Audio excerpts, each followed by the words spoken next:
Salam damai sejahtera. Saya Taruli Basa Christine dari SDN Susukan 1 ingin berbagi secara singkat tentang pengimbasan AKM, Asesmen Kompetensi Minimum. Saya pilih dari Ayo Guru Belajar dari Kementerian Pendidikan dan Kebudayaan. Sebelum belajar tentang AKM, kita harus mengetahui bagian utamanya. Cara masuk saya ialah melalui Google. Sebelum masuk, saya klik Google, saya klik Kemendikbud.go.id, akan tampil muncul guru pembelajar, lalu saya masuk melalui SIM PKB, dan akan tampil 4 tampilan utama dari pembelajaran, lalu saya pilih seri asesmen kompetensi minimum, lalu saya akan masuk milih jadwal yang fleksibel. Untuk mengetahui apa itu AKM, kita harus mengetahui dulu bagian utamanya adalah pengertian asesmen nasional.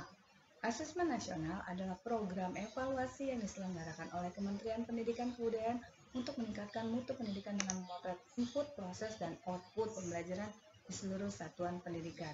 Dalam asesmen nasional diperlukan kecakapan abad 21 dan pelajar Pancasila.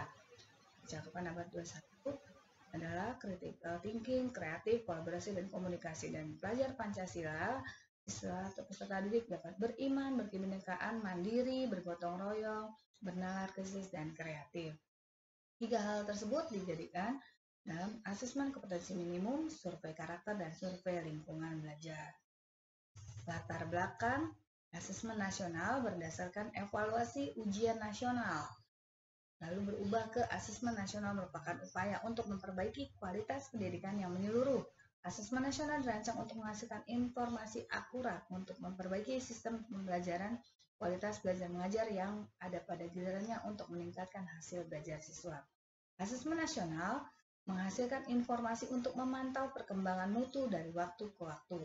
Asesmen nasional bertujuan untuk menunjukkan apa yang seharusnya menjadi tujuan utama sekolah, yaitu pengembangan kompetensi dan karakter siswa. Dengan asesmen nasional dapat memberikan gambaran tentang karakteristik esensial sebuah sekolah yang efektif.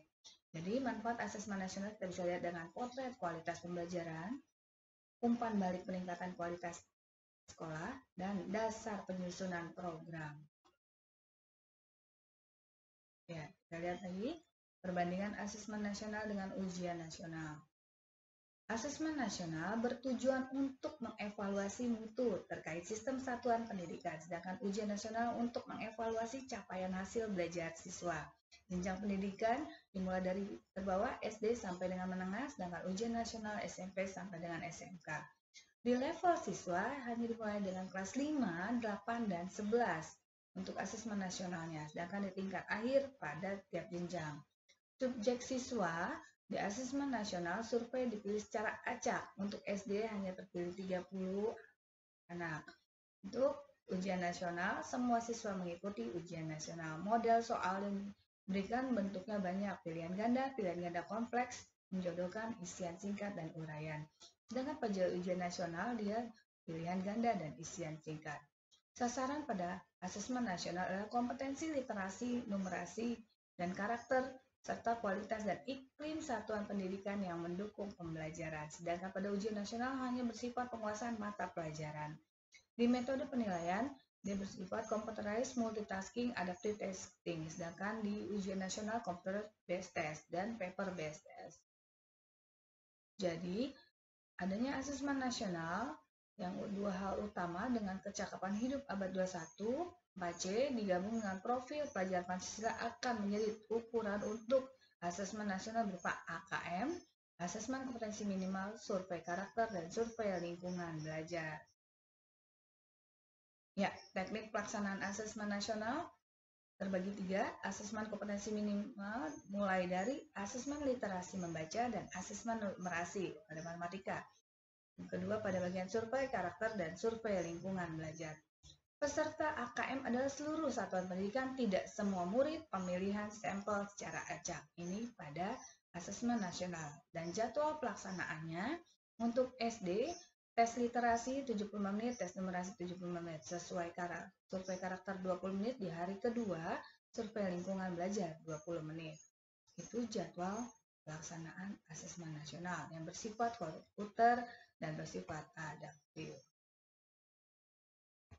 Lalu, untuk SD memiliki 3 level pembelajaran, level 1, kelas 1 dan 2, level 2, kelas 3 dan 4, level 3, kelas 5 dan 6. Di situ kita bisa melihat banyaknya soal, numerasi, literasi, dan literasi teks informasi. Pada numerasi kita melihat bilangan geometri, pengukuran, aljabar, data ketidakpastian. Ini pada pembelajaran matematika. Sedangkan literasi teks fiktif menemukan informasi, memahami, mengevaluasi, dan merefleksi. Tingkatan lanjutannya adalah literasi teks informatif, menemukan informasi, memahami, mengevaluasi, dan merefleksi. Pada teknik pelaksanaan AKM terbagi dua, yaitu teknik literasi membaca dan literasi numerasi.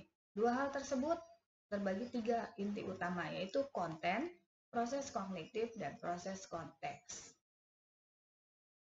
Nah, hasil laporannya kita bisa mengkategorikan peserta didik dalam 4 kategori. Yang pertama adalah perlu intervensi khusus, dasar, cakap, dan mahir. Ini bentuk pelaporan hasil akhirnya. Ya, semoga bermanfaat secara singkat. Ya, rekan-rekan guru yang lain bisa mengikuti pelatihan tersebut. Nah, terima kasih. Nah, pendidikan adalah senjata paling ampuh yang bisa digunakan untuk mengubah dunia. Ikuti pesan dari Nelson Mandela. Tetap jaga protokol kesehatan, salam damai sejahtera. Terima kasih.